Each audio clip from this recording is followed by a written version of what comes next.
transformar pedras em pães para provar que no deserto tu estás cuidando de mim. De um lugar alto não vou me lançar só pra demonstrar o teu poder.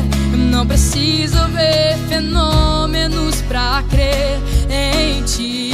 Não troco nossa comunhão pelo prazer de conquistar palácios, riquezas. Como um deserto isso vai passar, por isso resistindo estou.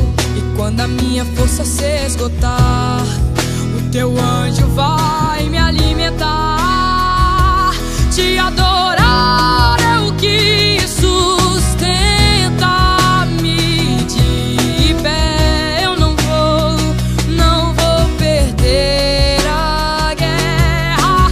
Te louvar em meio às tentações é mais que estratégia.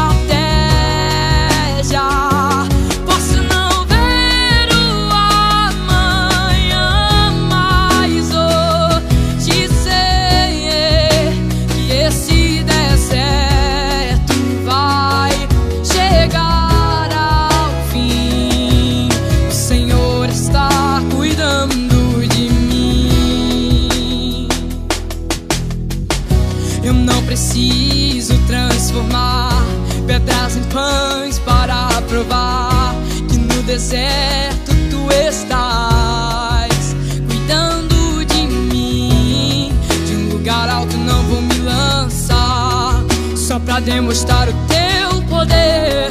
Eu não preciso ver fenômenos pra crer em ti. Não troco nossa comunhão pelo prazer de conquistar palácios, riquezas. Como um deserto isso vai passar, por isso resistindo estou. E quando a minha força se esgotar, o teu anjo vai me alimentar. E te